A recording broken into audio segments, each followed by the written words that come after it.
Hi, I'm Kaylee, and we're presenting Module 19, Hearing, Skin, Chemical, and Body Senses. Audition is the sense or act of hearing. How we hear, just like how we see, has to do with waves. These waves vary in shape. The height or amplitude of the waves determines the perceived loudness that we hear. The frequency of the waves determines our pitch, or the tones that we experience, whether high or low. So short wavelengths are high frequency, high pitched sounds. Long wavelengths are low frequency and low pitched sounds. Great amplitude, meaning the higher the amplitude, is loud sounds, and lower amplitude equals soft sounds.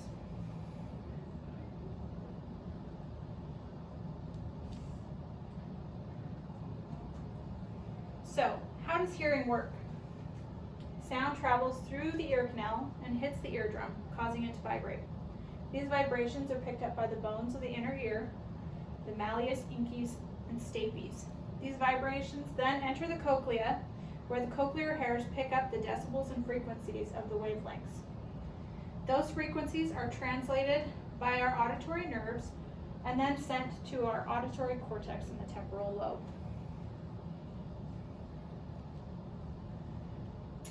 There are two main types of hearing loss: sensorineural and conduction hearing loss.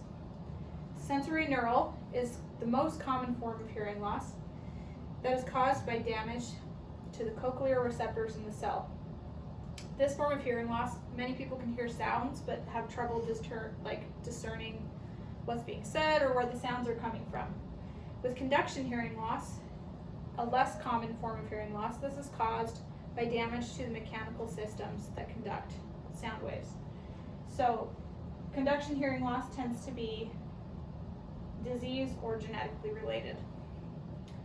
Toxic noise, such as prolonged exposure to ear-splitting music or loud noises on a job site, can cause hearing loss.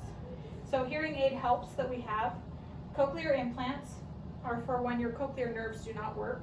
It's a brain surgery where they put a device on you and you have electrical signals that go through your cochlea that stimulate the nerves that send the sounds to your brain. And hearing aids amplify the different levels of sounds, making it easier to help people with moderate to severe hearing loss. So the psychological impact of hearing loss. In children born deaf or with hearing loss, they experience a sense of lack of connection, isolation, as well as inadequate resources. This is especially true when parents try to fix their deafness or make them as close to hearing as possible, instead of giving them all the resources that they need. Because of our brains developing so early with the language, if they do not receive that language, it makes it a lot harder later in life to learn and understand language. People who lose their hearing later in life experience isolation, relationship issues, and communication problems because part of their normal life has been changed so drastically. So hearing enables relationships. When we hear someone, we're connected to them. Hearing humanizes people. When we read words on a text or see it on a Facebook page, we can't hear or feel their emotions or meaning. When we hear them, we can feel what the person is feeling and be able to understand what they're going through better. Hearing also conveys emotions. When we hear what people are saying, we can pick up on the minute little details that change in their vocal patterns and how they're speaking. We can feel their emotions or how they're passionate about a subject just by their hearing. Hi, my name is Alicia Beechler. I'm doing touch, pain sensors, and skin. So with our touch, our touch is our tactile sense. From the start, touch aids our development while we're growing. Our sense of touch is actually a mix of these four basic distinct skin senses, which is cold, warmth, pressure, and pain. There was two experiments, the rat experiment and Harlow's monkey experiment, where rats deprived of their mother's grooming produce less growth hormone and have lower metabolic rate. Infant monkeys that are allowed to see, hear, and smell but not touch their mothers become desperately unhappy. There was a Harlow's experiment where he put a baby monkey inside of a cage with two mothers. One mother provided nourishment and the other was just wrapped in cloth. The baby monkey obviously chose the nourishment monkey when it was hungry, and then it chose the cloth monkey for just like the touch and the sensation of it. Harlow was really surprised to see that the baby monkey chose the cloth monkey instead of the nourishment monkey almost all of the time. It only chose the nourishment monkey when it was hungry, which shows that touch and everything is very crucial to development. So our pain sensors, pain is your body's way of telling you that something has gone wrong by drawing your attention to a break, burn, scrape, if you broke your arm, any kind of pain. Analgesia is the feeling of no pain at all. It's a rare condition. The other is hypoanaplasia, and it's a term for low sensitivity to pain. So pain is a gift, Ashlyn Walker said. She was a psychologist, a doctor. At birth, she didn't cry. As a child, she ran around with a broken ankle for 2 days. She reached into boiling water and grabbed a fallen spoon. Pain, I cannot feel it, is what she said. So with the pathway of pain, there's 4 pathways: transduction, transmission, modulation, and perception. Transduction is when we touch hot items, get in a fight, etc., or feel pain at all. That's when the nerve endings of nociceptors to turn a noxious stimulus into a nerve signal. The second one is transmission. Once the brain gets informed with past stimulus, the transmission transfers the signals to central nervous system. The third one is the pain modulation. It modifies how much ache we feel.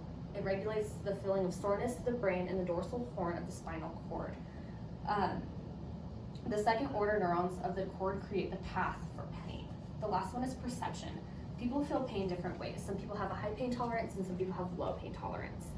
There are 3 main activities: thinking, expecting, and interpreting.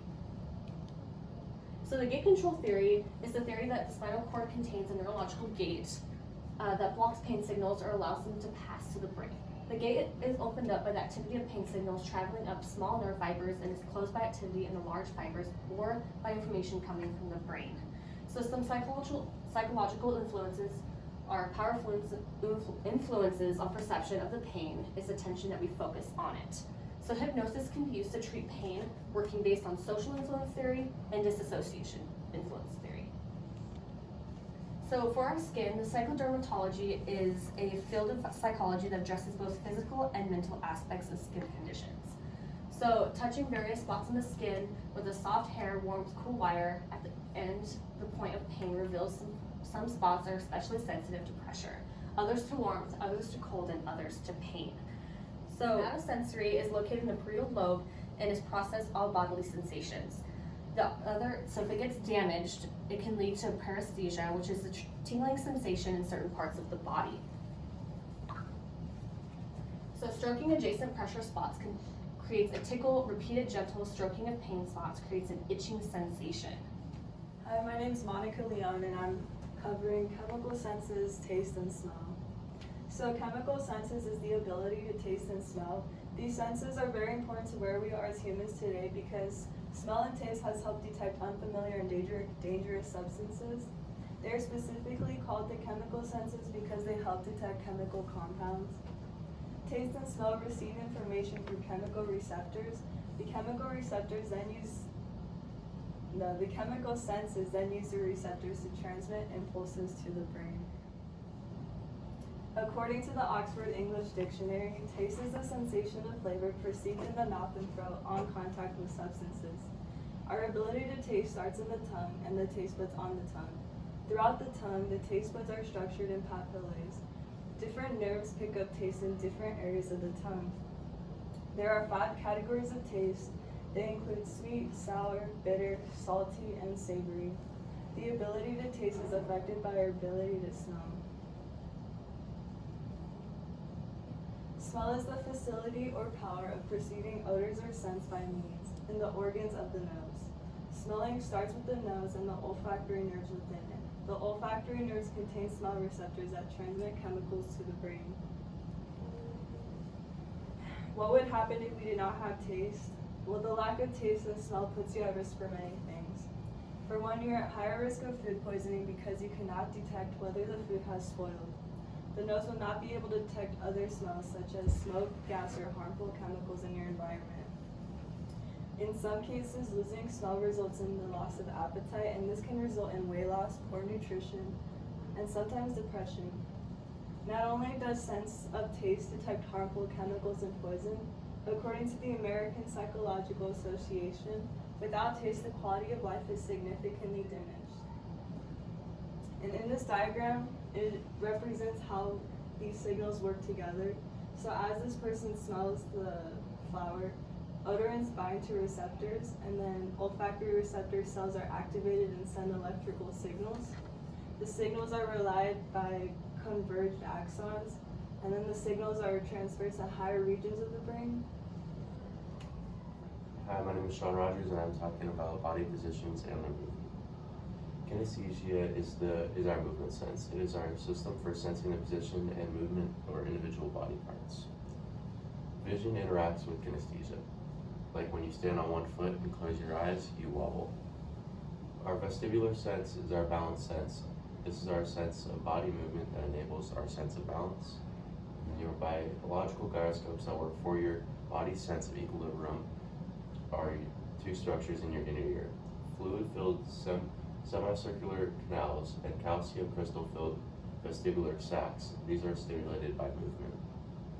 This vestibular sense is very fast. If we trip, it automatically and instantly orders a skeletal response. Overview of the human senses. Sight. The cornea and lens light focuses light reflected from objects in the world onto the retina in the back of the eye.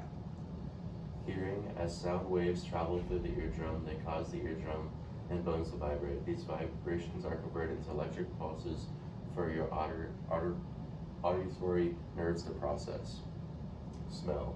Odor receptors are stimulated by microscopic molecules released by the substances around us. Taste. Taste buds have microscopic hairs called microvilli. These tiny hairs send messages to the brain about how something tastes.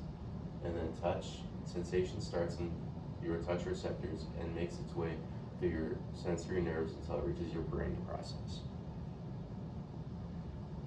The function of these senses are that sight allows us to be aware of our surroundings. Hearing is so we can detect, transmit, and introduce sound, as well as helping us maintain our balance. Smell is for finding food, detecting toxic substances, as well as appreciating food's flavor. Smell is a key component for our sense of taste. And then taste helps us detect toxins in our foods to keep us safe. And touch allows us to receive information about internal and external environments. And then the link to psychology for all this is psychology is linked to the five senses through perception. Sensation and perception work together in order to make sense of our world. Psychologically, it helps us with the ability to pay attention to ourselves as well as sensations and emotions.